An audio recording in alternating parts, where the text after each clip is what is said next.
Hi everyone, this is Dr. Lin Fung from Eduling International. I'm going to share with you a few strategies to give a good 2-minute speech. Yesterday, let me just share this screen with you. Yesterday, I wrote a blog post on 3 strategies to master the 2-minute speech in the IELTS exam. And I have mentioned many times that the 2-minute speech is really useful in many different situations. When I first came to the US and I read a book about how to prepare for a job interview, I learned a strategy that I still remember. The strategy is that when you go for a job interview, you should not talk for more than 2 minutes at a time, because the listener may lose interest, and also you need to show your interest in the interviewers. So you may need to ask more questions, or you should just talk for about 2 minutes at a time. So I have been trying to practice that strategy. I have also mentioned that I participated in Toastmasters International, and one common activity that we do is to practice answering table topics. And now table topics are sometimes really interesting questions about different topics, and I have them in the Eduling Speak app as well. And speakers also should try to talk for about 2 minutes. So the 2-minute speech is very common, and it is one task in the IELTS interview. And I know that many students are afraid of this task because sometimes the 2 minutes seems like forever. Sometimes we cannot find things to say. So as you know, I just collected a lot of speeches from speakers from around the world, and I have to say that I now have close to 40 speeches. And so I looked at them. I am prepared them to add them to the Eduling Speak app so that you can listen to these speeches. You will learn some the structure of the speech, as well as some new vocabulary and grammatical structures that you can use in your speaking as well. And I analyzed those speeches, and today I'm going to share with you some of the strategies that I noticed from these speeches. So let me see. I have to say that I cannot see you at this time. I hope that you are watching and giving me comments or ask me questions. I often do better when I have an audience. Actually, maybe as a teacher, I feel very comfortable speaking in front of students and interacting with them, but sometimes talking to myself is a little bit more difficult. So if I see comments, I will also try to answer the comments as well. Okay, maybe I will go to the Eduling live video here so that I can see comments. Okay, maybe I will go sorry. to the Eduling. Okay, I can. Okay, maybe next time. But anyway, let me go back to the strategies here so that I can see time.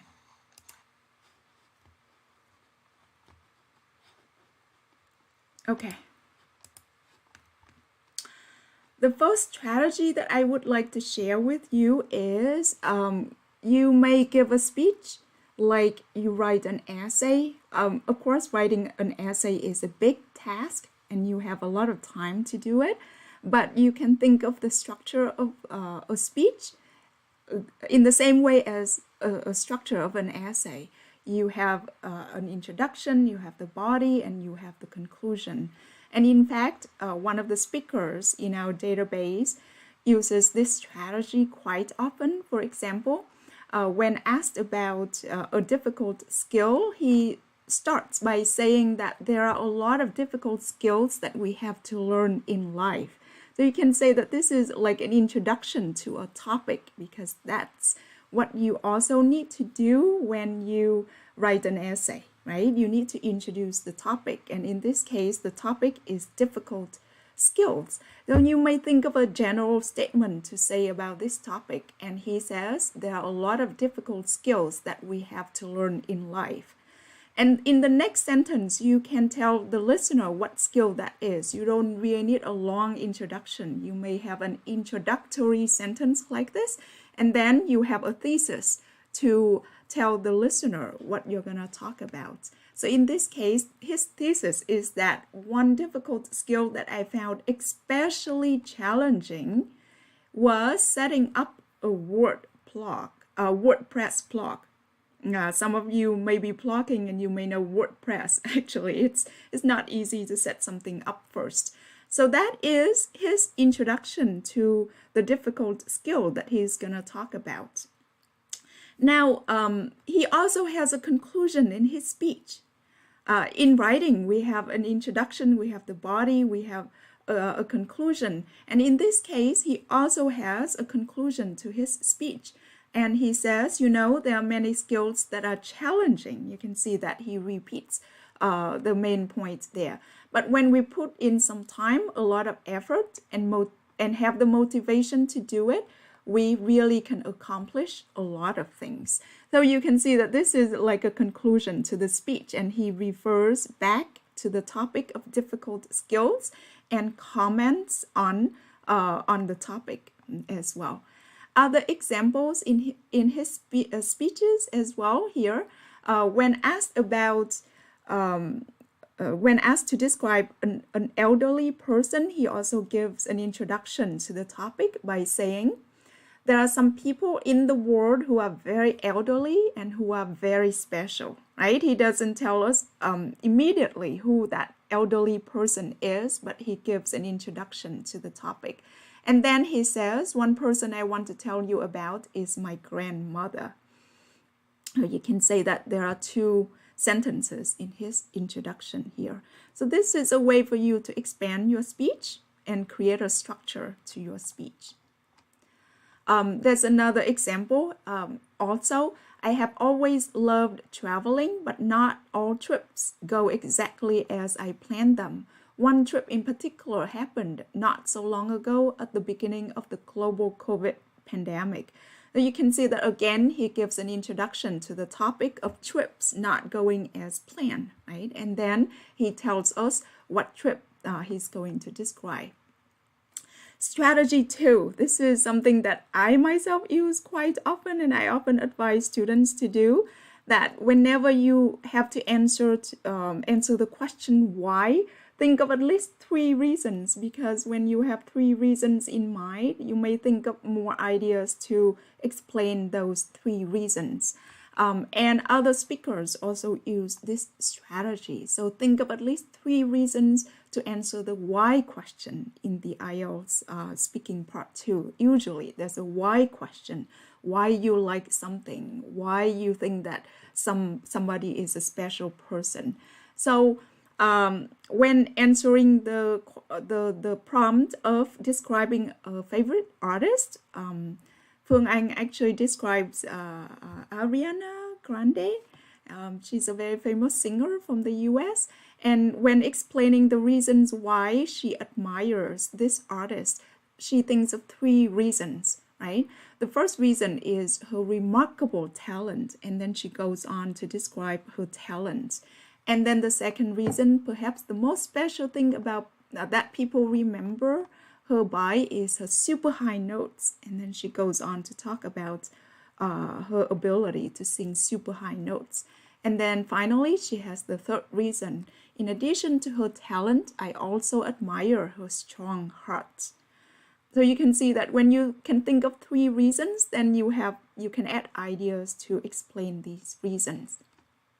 I myself, when I talk about my favorite song, which is one of my favorite songs, which is Katinat Cafe Sang, or Morning Coffee on Katinat Street, I also think of different reasons to explain why I like that song. And my first reason is it's about one of my favorite activities, drinking coffee, which is true. This is what I like doing in the morning and throughout the day. So I can talk about that. And then my second reason is I like the song because of the lyrics. And then this is an opportunity for me to explain what the lyrics means. And then my third reason is that it is a little sad. It is a sad song, and for some reasons, Vietnamese people like me like sad songs, so a reason can be as simple as this. And then finally, I like the idea of describing. The last reason is that it is about the concept of the slow passage of time, right? Time just goes on slowly so that you can take the time to savor things. So you can see that when I can list 4 reasons, then I have things to talk about. I encourage you to try it whenever you need to answer the why question. Think of at least 3 reasons. And you can use transitional signals to indicate what reason you're talking about as well. Finally, strategy number 3. This may not be easy, but I strongly encourage you to try to do this because in an IELTS exam, you want to show off your language, right? It's like a performance. You want to show off your language. So the listener or the examiner really wants to hear whether you can talk about the present, the past, the future. You can use different tenses or different time frames. So if you can work in the past or the future, even when you describe something at present, then that may also increase your chance of improving the score. But also, when you add stories or personal experience to your answer, especially in this part, it makes your speech more interesting. So this is example 1. When asked about his dream house, this speaker says, when I was young, I lived in Japan for a while, and when we were there, and we were about 10 minutes from the beach. It was so nice to walk to the ocean and feel the wind from the ocean. So you can see that he mentions his past experience to explain why his dream house is at the beach. And then example 2 here. In fact, when I was a child, I remember a number of times when she did things for my parents, such as make the curtains to go over the windows or cover the couch when it was starting to wear out. So this is when he talks about his grandmother, and he also talks about memories from the past, and this gives him an opportunity to talk about the past. I know that my live broadcast is going a little bit long now, and let me see if I have any viewers or you have any questions. Okay, so I'm gonna go back and give you some more examples.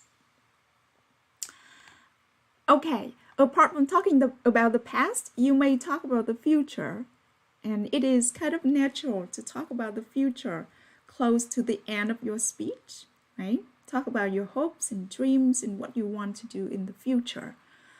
So this is close to the end of the speech about a trip that didn't go as planned. And the speaker says, someday in the future, I will plan another trip and look forward to that great visit to the little country of Taiwan. So the topic is about a trip in the past, but then he successfully works in some sentences about the future as well. And this is also a sentence in the speech about a difficult skill. And he says, in the future, I hope that I can get even better at developing this WordPress blog. And who knows, perhaps I'll also even be able to monetize it, put some ads and sell some products and things like that. That would be a lot of fun. That would be a new challenge for me in the future. So you can say that he talks about the future close to the end of the speech. I also do this when I give a speech, but I tend to say something simpler. So I may say something like, I hope to go to more events like this when I talk about a recent happy event. Or I may say something like, I'm looking forward to growing together as a family, learning new skills with her, such as playing the piano and traveling to places together. So I also refer to the future close to the end of the speech. So those are the few things that I want to share with you today. And if you want to read the blog post, it is on my website here. you can, if you want to navigate to it without remembering the link, you can click on blogs and news and then click on how to master the 2-minute speech in English. And you will see the blog post here. Feel free to share it. Feel free to try 1 or 2 strategies at a time. Also, I'm organizing a speaking contest, so I call it Eduling Speak Contest. Every week I post a prompt, an IELTS 2-minute prompt, and then you can write a speech and submit it. And by the end of Sunday and then the following week, I will announce the winner. And you can also record it to have it included in the Eduling Speak app. Last week, I have to congratulate Teaming again for winning the speech contest. It is really great, and someone else is recording it just because his microphone doesn't sound clear enough, so I'm having someone record it for him. You will see it in the app. It is a great speech indeed. So if you want to participate, you can let me see, I'll show you an easy way to navigate, or you can just watch my Facebook page. So here, Eduling Speak Contest, and we are now in week 2, and this is the prompt. And when you are ready to submit, you can just submit it here. It is actually pretty simple. Click on it and you'll get this form, and you need some information here. And your speech here, I suggest you write about 250 words, because that's a 2-minute speech has about 250 words here. Okay, thank you so much for watching my real long live video today, and I'm looking forward to interacting with you more on Facebook when you have questions, comments, as well as when you submit your speech. I do give feedback, and if you want to the winner, and if you want me to train you to record a good speech, I'm happy to do that as well. And there's also a $5 prize every week.